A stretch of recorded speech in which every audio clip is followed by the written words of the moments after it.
Hi ನಮಸ್ಕಾರ ನನ್ನೆಲ್ಲ ಪ್ರೀತಿಯ ಕನ್ನಡಿಗರೇ, ಈ ನಿಮ್ಮ ತಿಪ್ಪೇಶ್ ಕನ್ನಡಿಗನ ಕಡೆಯಿಂದ. ಈ ದಿನ ಮುಖಪುಟಕ್ಕೆ ಬಂದಿರತಕ್ಕಂಥ ಒಂದು ವಿಷಯ ಏನಪ್ಪ ಅಂತಂದರೆ, ಮಾನ್ಯ ಲೋಕಸಭೆ ವಿರೋಧ ಪಕ್ಷದ ನಾಯಕರಾಗಿರ್ತಕ್ಕಂಥ ಶ್ರೀಯುತ ರಾಹುಲ್ ಗಾಂಧಿ ಸರ್ ಅವರ ಒಂದು ಹುಟ್ಟುಹಬ್ಬ. ದೇಶಕ್ಕೆ ತನ್ನದೇ ಆಗಿರ್ತಕ್ಕಂಥ ಒಂದು ಕೊಡುಗೆಯನ್ನು ಕೊಟ್ಟಿರ್ತಕ್ಕಂಥ ಒಂದು ಕುಟುಂಬದಿಂದ ಬಂದಿರತಕ್ಕಂಥ ಏನು ಅಹಮ್ಮು ಬ್ರಹ್ಮು ಇಲ್ಲದೆ ಇರ್ತಕ್ಕಂಥ ಒಬ್ಬ ಸಾಧಾರಣ ಮನುಷ್ಯ ಅಂದರೆ ರಾಹುಲ್ ಗಾಂಧಿಯವರಂತಲೇ ನಾವು ಈ ಒಂದು ಸಂದರ್ಭದಲ್ಲಿ ಹೇಳೋಕ್ಕೆ ಇಷ್ಟಪಡ್ತಾ ಇದ್ದೀವಿ. ತಂದೆ ಪ್ರಧಾನಿ, ತಂದೆಯ ತಾಯಿ ಪ್ರಧಾನಿ, ತಂದೆಯ ತಾಯಿಯ ತಂದೆ ಪ್ರಧಾನಿ. ಇಷ್ಟೊಂದು ಹುಟ್ಟುತ್ತಾನೆ ಚಿನ್ನದ ಚಮಚವನ್ನು ಬಾಯಲ್ಲಿ ಇಟ್ಟಿರ್ಕೊಂಡು ಹುಟ್ಟಿರ್ತಕ್ಕಂಥ ಒಬ್ಬ ವ್ಯಕ್ತಿ, ಜನಸಾಮಾನ್ಯರಲ್ಲಿ ಜನಸಾಮಾನ್ಯನಾಗಿ ಜೀವಿಸ್ತಕ್ಕಂಥ ಒಬ್ಬ ವ್ಯಕ್ತಿಯವರು ಅಂತ ಹೇಳ್ಬೋದು. ವಿದೇಶದಲ್ಲಿ ಅಗ್ರಮಾನ್ಯ ವ್ಯಕ್ತಿಗಳು ಏನು ಕಲಿತಾರೋ ಅಂತಹ ಒಂದು ಕಾಲೇಜಿನಲ್ಲಿ ಶಿಕ್ಷಣವನ್ನು ಕಲಿತು, ರಾಜಕೀಯ ಶಿಕ್ಷಣವನ್ನು ಕಲಿತು ದೇಶಕ್ಕೆ ಬಂದು, ದೇಶಕ್ಕೆ ನನ್ನ ತಂದೆ ಕೊಡುಗೆ ನೀಡಿದ್ದಾರೆ, ಅಜ್ಜಿ ಕೊಡುಗೆ ನೀಡಿದ್ದಾರೆ, ತಾಯಿ ಕೊಡುಗೆ ನೀಡಿದ್ದಾರೆ, ನಾನು ಸಹ ಒಂದು ದೇಶ ಸೇವೆ ಮಾಡಬೇಕು, ಸಮಾಜ ಸೇವೆ ಮಾಡಬೇಕು ಅಂತಹ ಒಂದು ಕಳಕಳಿಯಿಂದ ರಾಜಕೀಯದಲ್ಲಿ ಮುನ್ನಡೀತಾ ಇದ್ದಾರೆ. ಮಾನ್ಯ ವಿರೋಧ ಪಕ್ಷದವರು ಹಾಗೂ ಅವರ ಒಂದು ವೈರಿಗಳು ಅಥವಾ ಎದುರಾಳಿಗಳು ಇವ್ರನ್ನ 99 ಎಲೆಕ್ಷನ್ಗಳಲ್ಲಿ ಸೋತಿದ್ದಾರೆ ಅಂತಂದೇಳಿ ಪಪ್ಪು ಅಂತ ಕರೀತಾರೆ. ಆದರೂ ಅವರು ಸಹ ಜಗ್ಗೋದಿಲ್ಲ, ಕುಗ್ಗೋದಿಲ್ಲ. ಅವರಿಗೆ ಎಲ್ಲೆಲ್ಲಿ ಹೋಗ್ತಾರೆ ಎಲ್ಲ ಸೋಲ್ತಾರೆ ಅಂತ ಹೇಳ್ತಾರೆ. ಬಟ್ ಆದರೂ ಅವ್ರ ಮನಸ್ಸಿಗೆ ಈಗಲೂ ಆ ನೋವು ಕಾಡ್ತಾ ಇಲ್ಲ.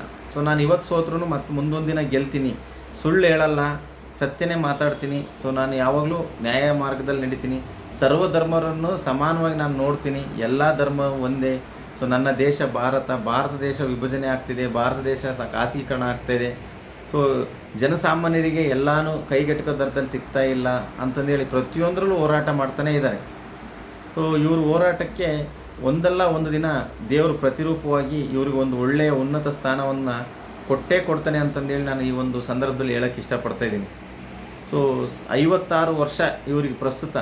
2013ರಲ್ಲಿ ಏನು UPA ಒಕ್ಕೂಟ ಒಂದು NDA ಒಕ್ಕೂಟ ಎದುರು ಹೀನಾಯವಾಗಿ ಸೋಲ್ತು, ಅವಾಗ ಬಂದು ಧೈರ್ಯವಾಗಿ ಹೇಳಿದರು, ನಮ್ಮ ಸೋಲಿಗೆ ನಾವು ಹೊಣೆಗಾರರು ಅಂತ ತನ್ನ ತಾಯಿ ಮತ್ತು ತಾನು ಬಂದು ಮೀಡಿಯಾದ ಹತ್ರ ಅವ್ರು ಮೀಡಿಯಾದವರಿಗೆ ಸೋಲು ಒಪ್ಕೊಂಡ್ರು, ನಾವು ಎದ್ದು ಬರ್ತೀವಿ, ನಾವು ಮತ್ತೆ ಪುನರಾವರ್ತನೆ ಆಗ್ತೀವಿ ಅಂತಂದೇಳಿ ಹೇಳಿದರು. ಅಷ್ಟೊಂದು ಧೈರ್ಯಶಾಲಿ, ನಿಷ್ಠಾವಂತ ಒಂದು ಪ್ರಬುದ್ಧ ರಾಜಕಾರಣಿ ಅಂತಂದೇಳಿ ನಾನು ಹೇಳೋಕ್ಕೆ ಇಷ್ಟಪಡ್ತೀನಿ.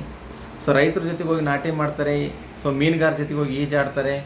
ಮೀಡಿಯಾದವರು ಎಲ್ಲೇ ಪ್ರಶ್ನೆ ಕೇಳಿರೋ ಅದಕ್ಕೆ ಸಮಂಜಸವಾಗಿ ತಕ್ಕದಾದ ಉತ್ತರ ಕೊಡ್ತಾರೆ. ಅಂತಹ ಒಬ್ಬ ಪ್ರಬುದ್ಧ ರಾಜಕಾರಣಿ ಇವರು ಅಂತಂದೇಳಿ ನಾನು ಈ ಒಂದು ಸಂದರ್ಭದಲ್ಲಿ ಹೇಳೋಕ್ಕೆ ಇಷ್ಟಪಡ್ತೀನಿ. ತನ್ನ ತಂದೆಯವರನ್ನು ಕಳ್ಕೊಂಡ್ರು. ಒಂದು ತಾಯಿಯಾಗಿರ್ತಕ್ಕಂಥ ತನ್ನ ಅಜ್ಜಿನ ಸಹ ಇವರು ಕಳ್ಕೊಂಡ್ರು. ಕೆಲವೊಂದು ಅವರ ಎದುರಾಳಿಗಳು ಅಥವಾ ಅವರು ಆಗ್ತಾಗಿರ್ತಕ್ಕಂಥ ಒಂದು ಶಕ್ತಿಯಿಂದ ಅವ್ರನ್ನ ಇದೇನು ಮಾಡ್ತಿದ್ದಾರೆ. ಈಗಲೂ ಸಹ ಅವ್ರ ತಾಯಿಗೆ 2 ಬಾರಿ ಪ್ರಧಾನಮಂತ್ರಿ ಆಗ್ತಕ್ಕಂಥ ಅವಕಾಶ ಇತ್ತು. ಬಟ್ ಆದರೂ ಅವರು ಮನಮೋಹನ್ ಸಿಂಗ್ರವ್ರಿಗೆ ಬಿಟ್ಟುಕೊಟ್ಟು ಒಂದು ಒಳ್ಳೆಯ ಆಲೋಚನೆಯಿಂದ ಅವರು ಪಕ್ಷನ ಮುನ್ನಡೆಸ್ತಿದ್ರು. ಇವರು ಸಹ 2 ವರ್ಷಗಳ ಕಾಲ ರಾಷ್ಟ್ರೀಯ ಅಧ್ಯಕ್ಷರಾಗಿ ಸಹ ಒಂದು ರಾಷ್ಟ್ರೀಯ ಕಾಂಗ್ರೆಸ್ಗೆ ಸೇವೆ ಸಲ್ಲಿಸಿದ್ದಾರೆ. ಪ್ರಸ್ತುತ ವಿರೋಧ ಪಕ್ಷದ ನಾಯಕರಾಗಿದ್ದಾರೆ. ಅತ್ಯುತ್ತಮ ವಾಗ್ಮಿ. ಇವರಿಗೆ ಈ ದಿನ ಜನ್ಮದಿನದ ಶುಭಾಶಯಗಳು. 56 ವರ್ಷಗಳನ್ನು ಪೂರೈಸಿ 57ನೇ ವರ್ಷಕ್ಕೆ ಕಾಲಿಡ್ತಿದ್ದಾರೆ. ಈ ದೇವರು, ಯೋಗ ಹಾಗೂ ಯೋಗ್ಯತೆ ಎಲ್ಲನೂ ಇದೆ.